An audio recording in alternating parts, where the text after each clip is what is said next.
Indonesia memang terkenal sebagai negeri dengan keanekaragaman suku bangsa dan budaya. Tak heran jika kuliner Indonesia pun beraneka macam ya. Dari Sabang sampai Merauke, dari barat sampai ke timur. Nah, seiring berjalannya waktu, banyak warisan kuliner yang tetap dipertahankan. Tapi banyak juga yang akhirnya hilang ditelan kemajuan zaman. Kali ini, berbekal kuliner legendaris yang viral di media sosial, OMG bakal mengulik tempat makan legendaris di Jakarta yang masih digandrungi generasi selanjutnya. Ya, bisa disebut hidden gems lah, Besti. Let's go! Besti, hari ini saya excited banget karena saya mau menjajah beberapa tempat makan legendaris yang udah ada sejak lama di Indonesia. Penasaran banget deh, kira-kira rasanya seenak apa sih bisa sampai bertahan di tahun 2022 ini? Yuk langsung aja kita cek fakta. Hidden Gems pertama adalah warung mie ayam legendaris yang berlokasi di Grogol, Jakarta Barat, Besti. Kalau dipikir-pikir, mie ayam ada di mana-mana kan ya? Tapi kenapa mie ayam Acang ini bisa ramai terus sih? Apa sih yang membedakan dengan mie ayam lainnya? Cus, kita tanya pemiliknya, Besti. Halo, mie kita homemade ya, bikin sendiri. Jadi dipastikan nggak pakai pengawet, jadi sampai sore, siang kita jebak tutup, jadi nggak bisa sampai sore sampai malam pasti basi. Ini kan namanya bakmi ayam Acang. Iya. Acang tuh namanya Koko atau siapa Papa. sih? Oh, Papa. Papanya di mana? Oh, ini. Halo, Ko Acang.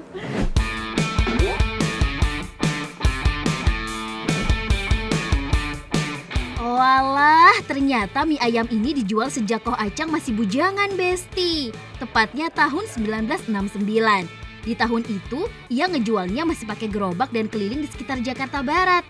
Nah, mulai tahun 2006 sampai sekarang, baru deh jualan di tempat ini dan diambil alih sama anak bungsunya, Koh Budi. Wah, kalau masih bertahan sampai sekarang gini sih, otomatis rasanya udah gak diragukan lagi ya. Kalau kelihatannya sih kayak gak ada bumbu ya, tapi pas masuk lidah, perpaduan minyak ayam, lada, dan asinnya pecah banget. Cukup oily tapi gak berlebihan, Besti. Fix enak banget sih originalnya. Sebagai pecinta pedas, sekarang saya mau coba pakai sambal deh.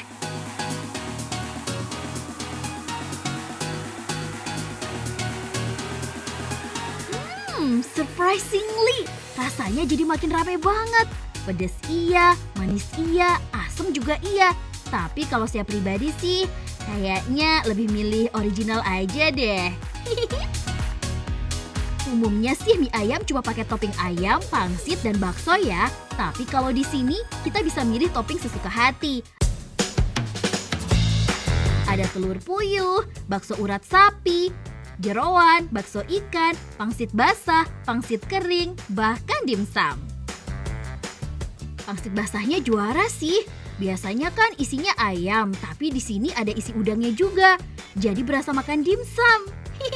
Cocok banget dimakan pas kuahnya masih anget gini. Oh iya, Besti, ternyata dalam satu hari tempat makan ini bisa menghabiskan 1,5 balmi atau setara dengan 200 porsi, Besti. Ya wajar sih, mie-nya emang beda dari yang lain. Teksturnya lebih kenyal karena proses masaknya juga masih tradisional.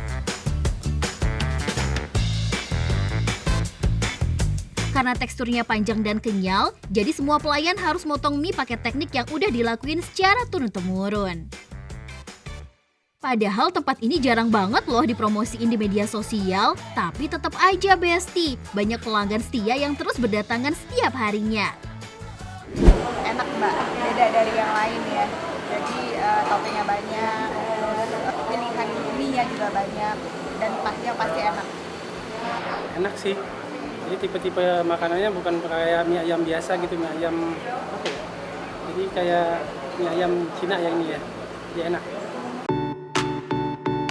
Selain di Jakarta Barat, Koh Acang punya 2 cabang lain di Serpong.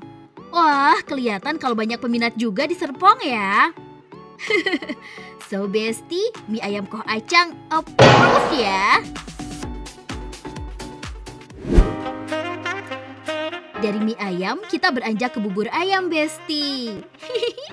Yes, Hidden gems kedua yakni bubur ayam angke. Ini udah ada sejak tahun 1980.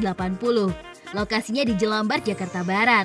Gak cuma bubur, ternyata ada bihun dan nasi juga nih buat menu utamanya. Tapi pastinya aku mau cobain primadonanya dulu dong. Yaps, bubur dan beberapa aneka toppingnya.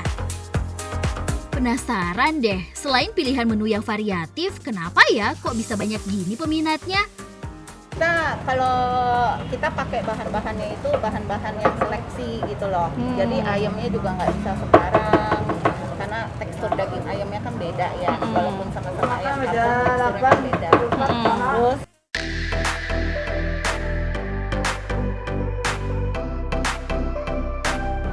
Besti, tadi kata cicinya ini buburnya nggak pakai MSG. Sekarang kita buktiin ya. Bener Besti, gak ada rasa micinnya nih. Asli, gurih dari kaldu ayamnya dan asin dari garam doang.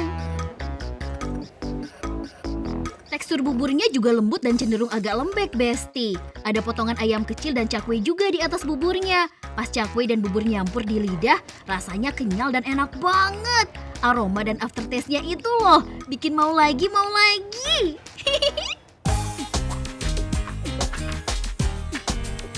Sekarang saya mau cobain ayamnya ya.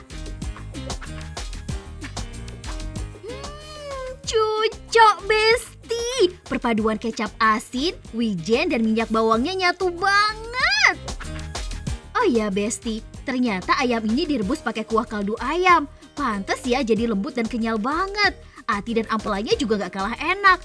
Aromanya juga gurih dan gak amis sama sekali loh. Nah, sekarang saya mau cobain bihun bebeknya nih. Potongan bebeknya nggak pelit ya. Kalau bihunnya sih sama kayak bihun pada umumnya. Tapi kuahnya berhasil memenangkan hati saya nih. Gurih abis. Ci, mantul. pasti dong. Besti, kalau saran dari Ciwina, baiknya sih kita datang ke sini siang atau sore hari. Karena biasanya kalau udah menjelang maghrib, semua menu udah ludes terjual. Waduh, untung aja hari ini kebagian ya. Karena udah ada sejak 42 tahun lalu, tentunya bubur angke harus mempertahankan kualitas rasanya, Besti.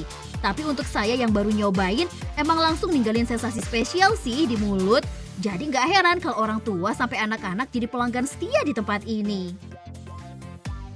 Karena rasanya enak, porsinya banyak,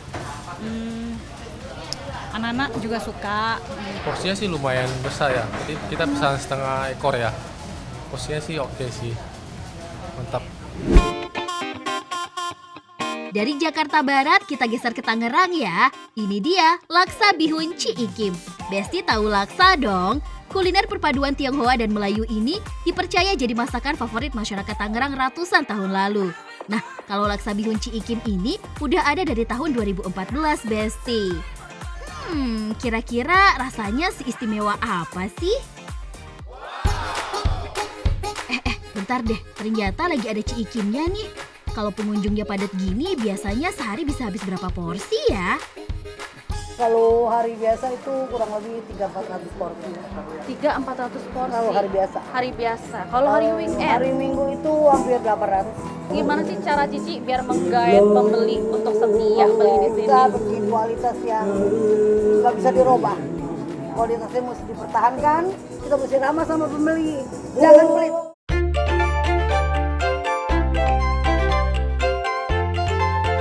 Wah, pantes aja rame terus. Ternyata ada live musiknya juga di sini. Dan uniknya, lagu yang dinyanyiin old song semua loh.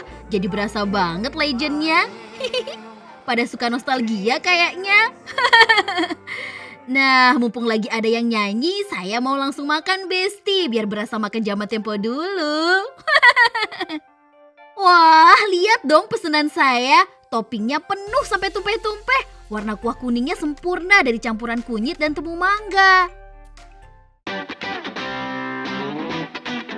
For your information nih Besti, untuk kuah laksa biasanya cuma pakai kelapa sangrai aja tuh.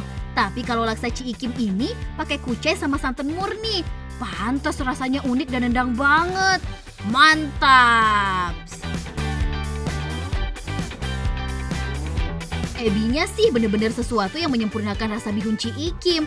Asin, gurih, cocok banget pokoknya disatuin sama bihun dan ayamnya. Bikin gak bisa berhenti. Komposisi laksa bihun Ciikim ini pas banget. Isiannya juga gak pelit. Tekstur bihun yang gak terlalu lembek, kriuk-kriuk ebi dan kerupuk yang bikin rame. Wah, semuanya cukup menjelaskan ya kenapa tempat ini legend dan disukain banyak orang. Ajakin adik sepupuku. Tadi aku tuh jalan-jalan ke Heritage Benteng Heritage. Ya. Terus dia bilang, ayo tak ajakin makan gitu. Di daerah sini juga ada laksa yang enak, dia bilang namanya laksa Ciikim gitu, dia bilang gitu. Sebelumnya belum pernah kesini berarti ya? Belum, karena aku baru datang dari Melbourne dari Kebetulan rasanya enak, saya kan sering kesini ya, kalau habis goes saya sering makan sini sama teman-teman. Kebetulan rasanya enak, itu rasa ebinya itu kalau digigit enak banget itu. Nah, dari ketiga tempat makan legend ini yang jadi hidden gems kita hari ini, semuanya terbukti enak dan rasanya ngangenin para pelanggannya. Jadi, wajar aja Besti, tahu semua makanan tadi masih bertahan sampai sekarang di tengah berlimpahnya makanan adopsi dari negara lain. Oke, ketiganya approve Besti.